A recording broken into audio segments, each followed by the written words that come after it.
On this week's episode of 90 Degrees, we are joined by Sarah Tolagson, working in operations and product for Profit Exchange.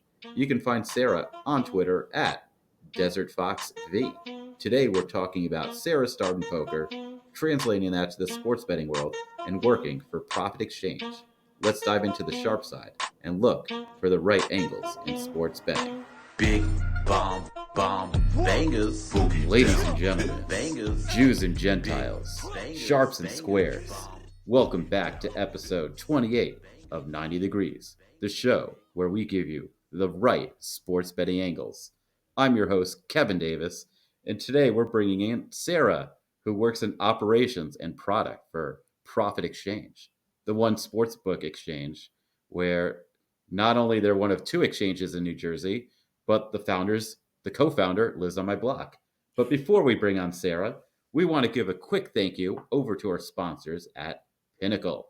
Pinnacle is the world's sharpest sportsbook and is now available in Ontario.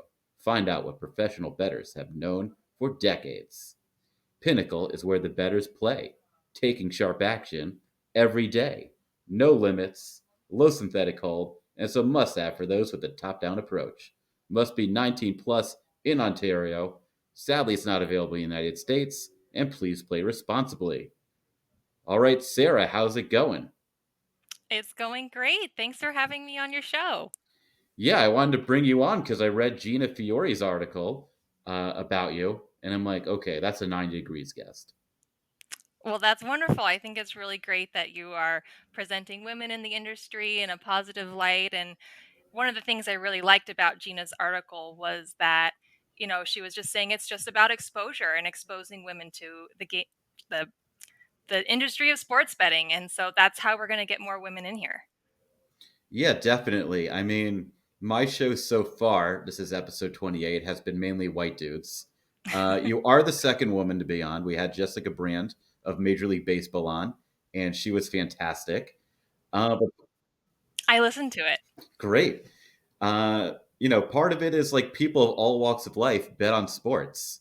We're really a pretty diverse community, but the people you see out there, seem to come from the same backgrounds, college educated, 20s or 30s, and white and men. So we got to mix it up. We need to hear from everybody. How did you get started in gambling in general? What was your entry point? Well, this is going back a long time ago now, but it started when I was 16 or 17. I was a pretty competitive gamer, and when my servers would go down, my guild would play other games together. One of them was online poker. So we would be playing for play money to start and just bragging rights, basically. But I would win almost every time. And I thought, well, shit, if I'm this good, I should just play for real money. I really wasn't that good, but I thought I was. So I got a fake ID. I started playing in a card room called the Marina Club, and I was hooked. It really wasn't until a few years later when I read Small Stakes Hold'em by Ed Miller that things really started to click for me.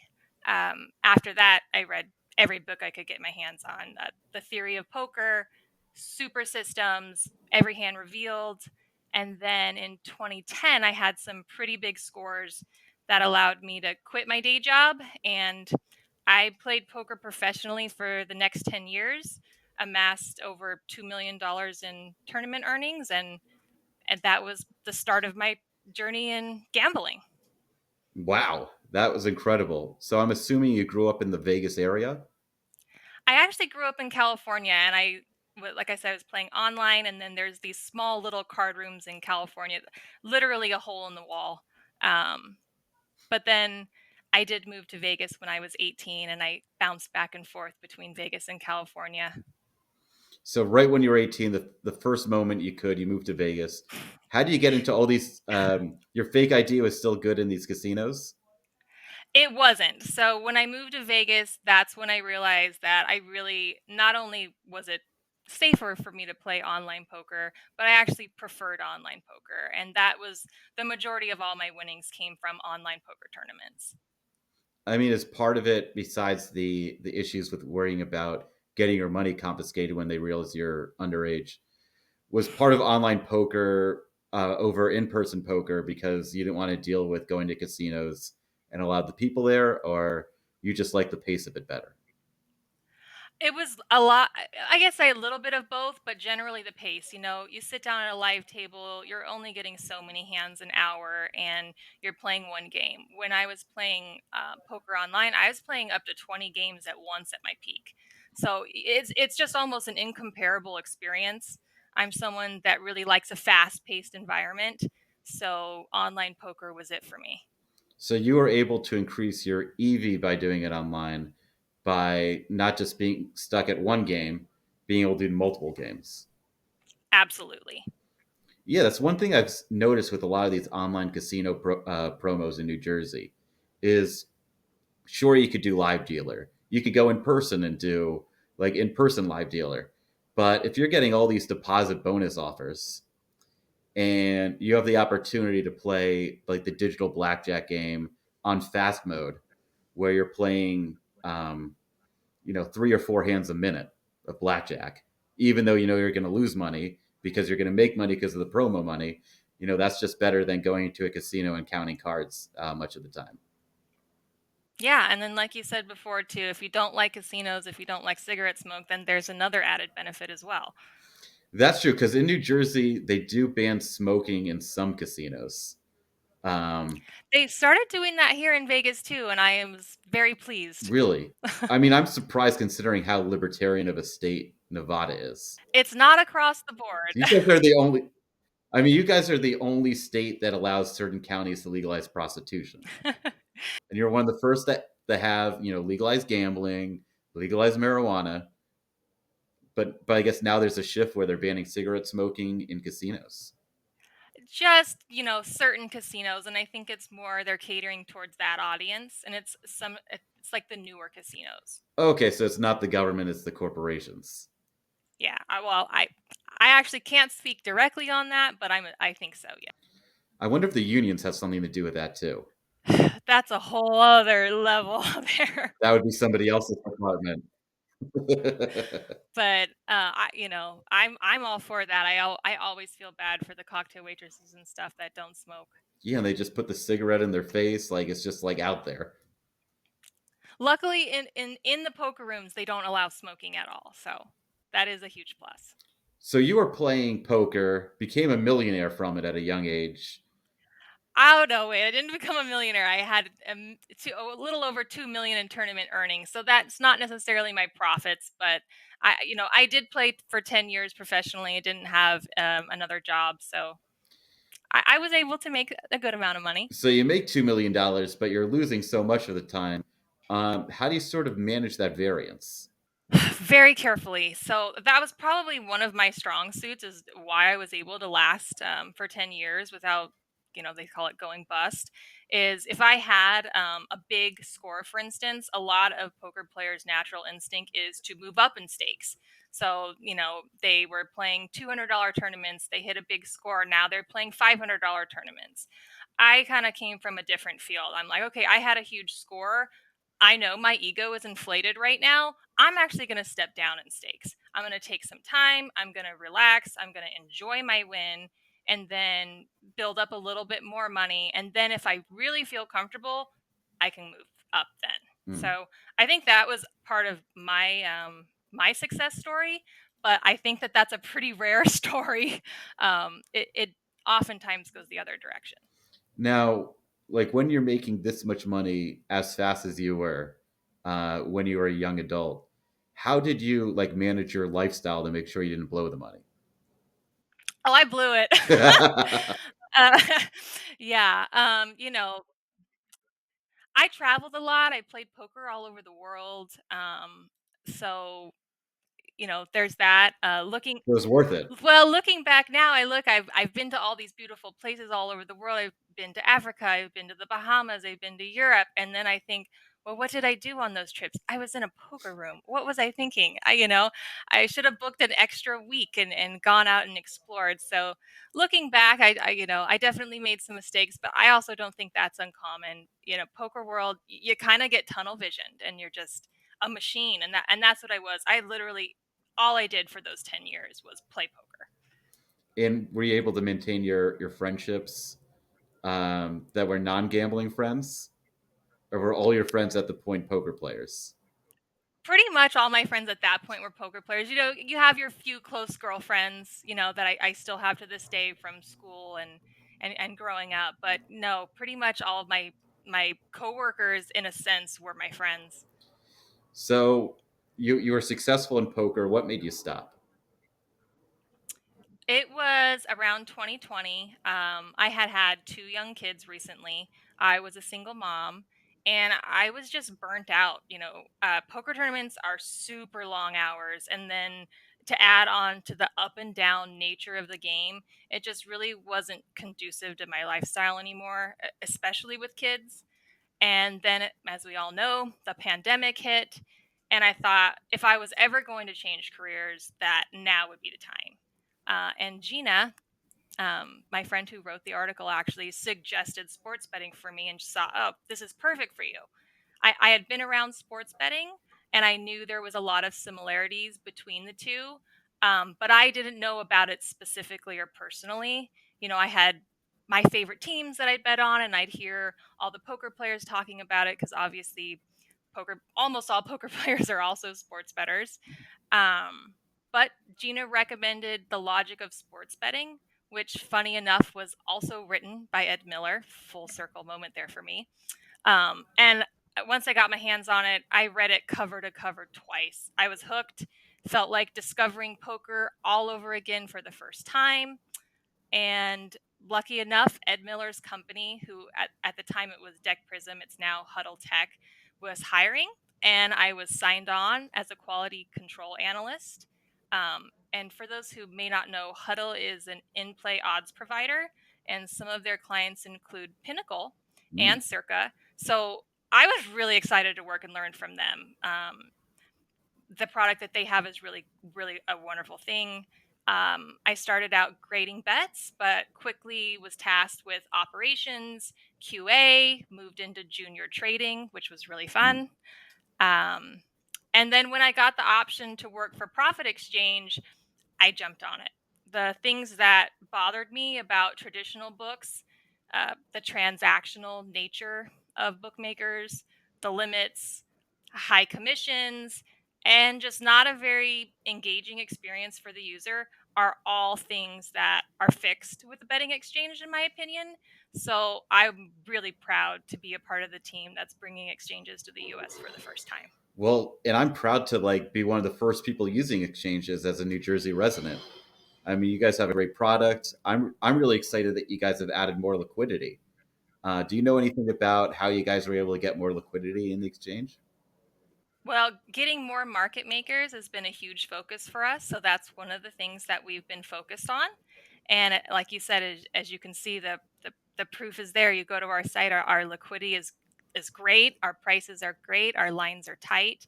And so that's been a huge focus for us. And especially this year, our focus is we're wanting to put out the absolute best product in New Jersey, period. Yeah, and it's great to hear that like you fell into this niche of sports betting from reading uh, a great book by Ed Miller, The Logic of Sports Betting. I can't think of any book better than that, although there's a couple that are really good. The other most popular Amazon sports betting book is nowhere close to as good as that one. I'm not going to mention the name, but it's one of those books that like is well written, but the actual content is awful.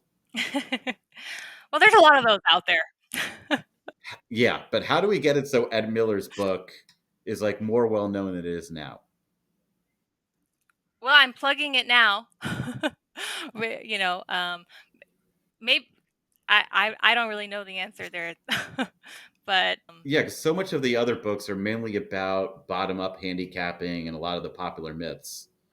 And really, Ed Miller doesn't take a stance. He just, lays out the facts, like what the news used to be before it became entertainment.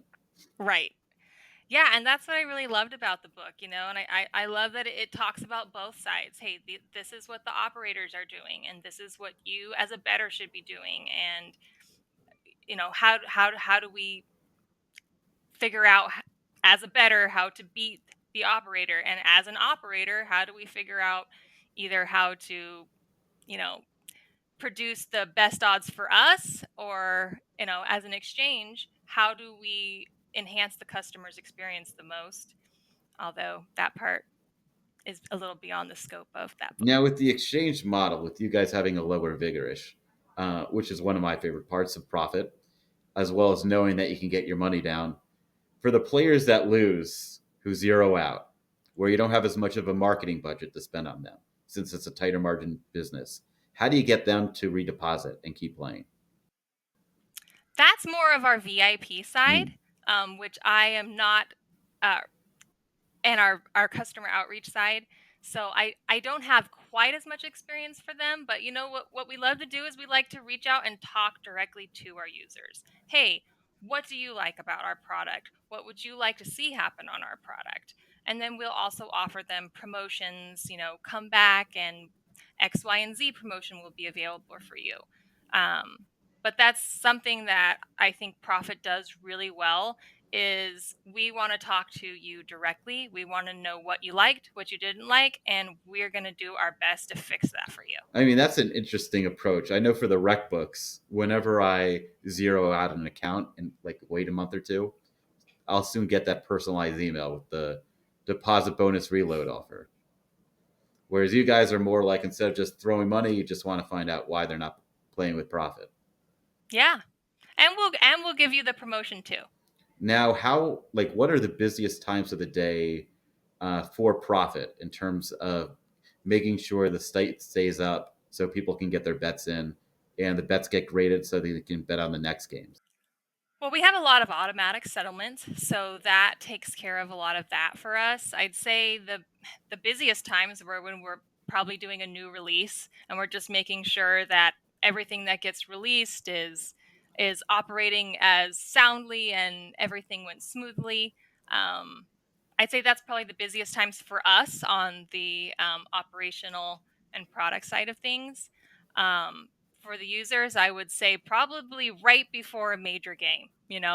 That's when the liquidity is going, all over the place, and lines are coming up and being matched, and then new lines are being posted, and then, right before the games, of course, the lines will change a little bit, and so it's exciting, and you can watch it all unfold in real time and see the lines changing and moving. And I'd say for the users, that's probably the busiest time. But you guys, the advantage you have over a traditional sports book is you guys aren't setting the lines.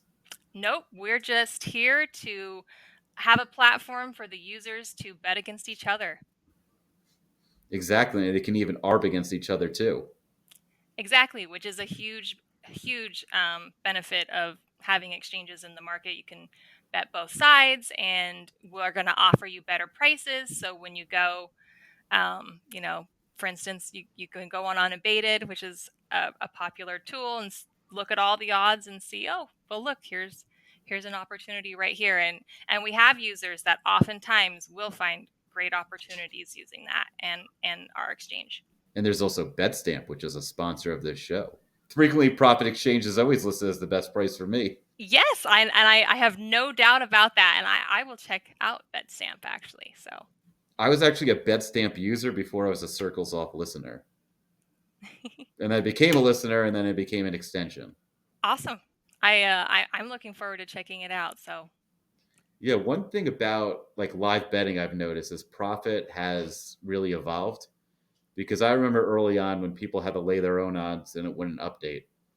I was watching UFC at my friend's house, and there's a fight going on, and somebody put like a live offer for a bet, and they wanted to lay like heavy juice for the favorite, who was winning most of the match. But then I saw the underdog landed a huge punch, and the guy was on the ground, and then I like matched the person's bet. I know that was like unethical because I'm basically taking somebody's money away. But that, is it? yeah, because they should have canceled that bet. They weren't getting the right price. Um, but you guys like fix that. So now, your live feed is much better than it used to be. So I guess what I want to know is, how do you make sure your customers are getting the best live price? Okay, well, in play is something that I'm personally really excited for. And it's something that we're working on fixing it to be the best possible product possible. And so we are going to implement a bet delay. But there'll be no unfair advantages with this. Everyone will have the same rules. So it's not like a sports book where there's just a delay on the user side. There'll be a delay for everyone. And that is to protect the customer. And of course, you can cancel immediately. So that user could still have gone on and immediately canceled his bet. But that's one of the steps that we're taking to um, protect the customers. So it won't be like you're live betting baseball, someone hits a triple, but before you know they hit the triple and you're betting the under, you have the spinning wheel and it gets accepted because they hit the triple, but then they have a strikeout and it gets denied. No, it will not be like that. Because the conspiracy theorist in me thinks that's on purpose. I will say I'm also a conspiracy theorist. So I mean, that's why I always bet live during commercials. But for someone who normally bets live during commercials, with the changes that Profit is bringing, um, should they possibly consider betting live not during the commercials? Based on how long it takes to get accepted. absolutely, absolutely. And actually something else that we have we're it's not out yet with our product, but something that we're working and it's a very high priority for us is we want to offer live feeds that have reliable game updates. So that will be something that you can see right on Profit. I mean, I always like if I'm watching a game or I want to know how it's going, I just put on the live feed because that's faster than the TV. If I'm really sweating it, Right. Right. And so it's looking at the Christmas presents before Christmas, which even though I'm Jewish, I still know a little bit about. yes, my kids also know a lot about that. So they always find them, always. There's a lot of criticism about exchanges that even though it's great for bettors because the marketing budgets are smaller and there's a little bit of a learning curve, that not as many people use it, and the recreational European books will win out. Do you think there's a larger place for exchanges in the marketplace throughout the rest of the country, especially if they repeal the Wire Act someday?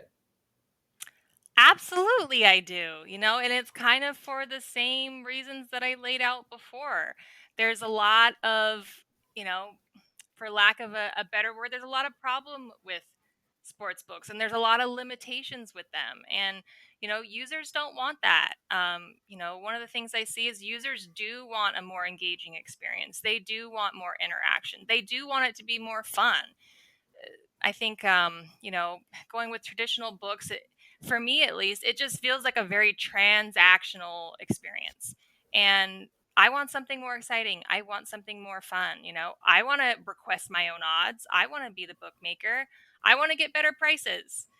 So I think, of course, there is in my mind. There's just not even a question. I mean, that's how I explain profit to my friends. I'm like, if you're betting $100 on a spread, would you rather get $90.91 if you're right, or $98? Exactly. And on top of that, like I was saying, it's really fun too. Would you rather bet against other users or would you rather bet against the sports book?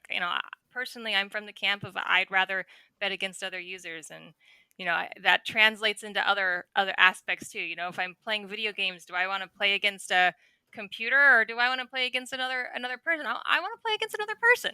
Yeah, I remember So saying that Jake has said I would really love if Profit had like rate rankings on there, like a game site, where it's not going to say how much money you made, but like what percentage, ROI you had for the month. this is something we have been talking Mm. about internally as well. So it's this is not out of the question. Oh my god, I just can't wait.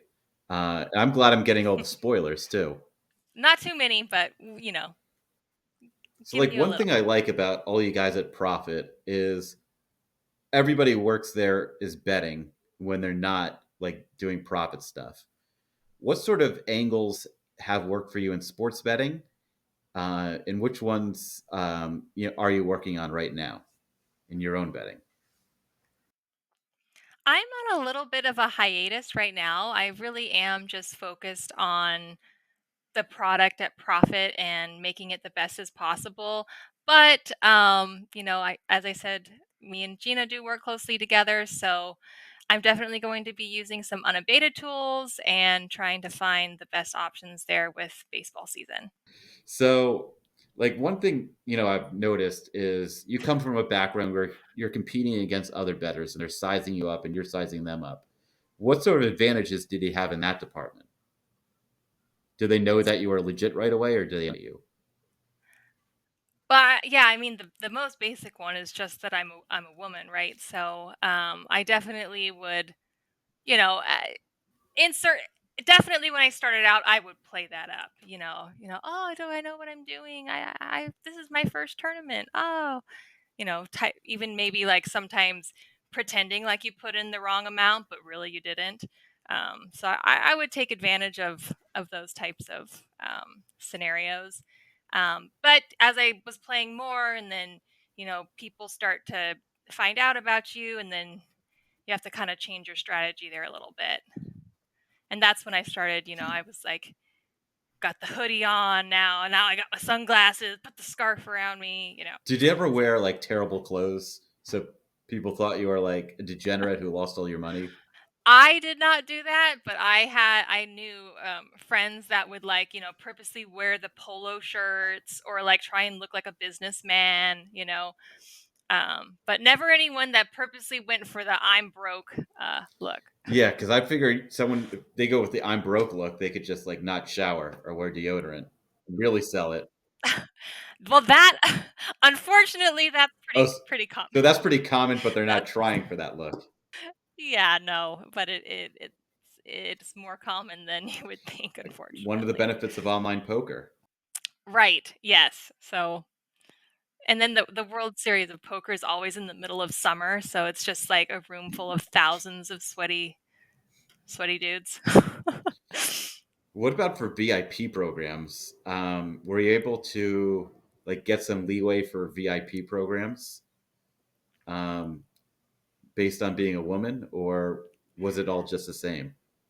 Um, there was a lot of sponsorship deals that would come up for women. I tend to kind of stray away from those types of things personally. I just as I did get a little bit more exposure, I found it negatively impacted my game. Um, and then also, I just kind of not. I'm not a super big social media person to begin with, so they probably wouldn't have wanted me anyway. But if someone had offered me a offer I couldn't refuse, of course I would have taken it. But it wasn't something that I really searched out for or went out for. I was really focused on how do I become the best player that I can be? And I never really filled my plate with any distractions at all. Like I said, I was just a machine. I just wanted to play poker. I wanted to read about poker, wanted to talk about poker after I was done playing poker, wanted to dream about it. So my stance on it was more just like keep my head down, play good poker, and that's what was going to get me where I wanted to be. How was Thanksgiving with that sort of environment where you're really deep into something and they have your whole rest of your family there who's just living life? um I hate to say it, but like I really for those years like I wasn't even like doing a lot of holidays with my families and stuff. I was just playing poker. It's awful, but that's I mean I definitely would take some holidays off and but yeah, it was a big tunnel. I was like I sometimes I look back on it and I'm like, "What? 10 years? What where did that time go?" But I mean, Because I figured you would go and everyone would ask you what you're doing in life, and you'd be like, "What do you mean? What am I doing in life?" oh, well, yeah, I mean that definitely happened. I mean, my family is both of my parents are musicians, long-term Oh, musicians. So when I told them that hey, I actually had some pre-law scholarships. I had gotten into USF, and I was going to go the pre-law kind of route. And then when I told them, hey, actually, I'm just going to move to Vegas and play poker, they were like, oh, thank God you don't want to play music. So they've always kind of supported it and thought it was. They looked at it as more stable than perhaps their jobs were, and so I guess my family was maybe a little bit different in that regard. I know a lot of people probably tell your parents you want to be a professional poker player. They're like, "What?" But no, mine were super stoked. Yeah, and arguably, going to law school is more minus EV than being a minus EV better, just because of the loans and everyone's becoming a lawyer, Yeah, and you have to take the bar exam, law firm. I don't regret my decision. Yeah, nor should you. I don't regret my decision. Not that there's anything wrong with that, but I mean, look, we need lawyers. We have a legal system. I'm not knocking it. But it's good that your family was understanding when you told them you were becoming a professional better, and then you showed them the receipts, and all was good. all was good. Bought my dad a car. He's sold. Now, did you do any other sort of advantage play opportunities outside of uh, poker or sports betting?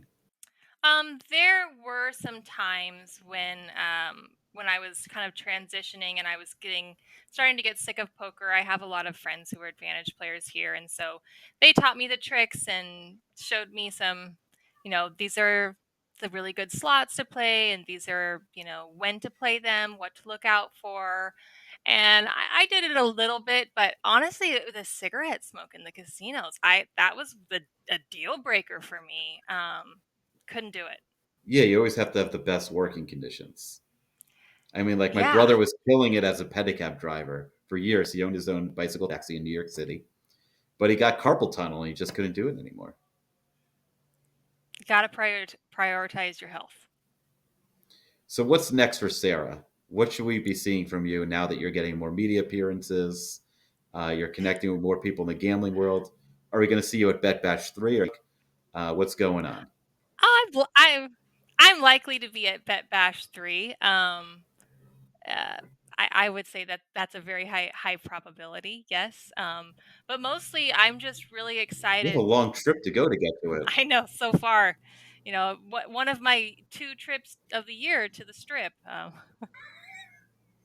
I'm looking forward to it. It sounds like a good time.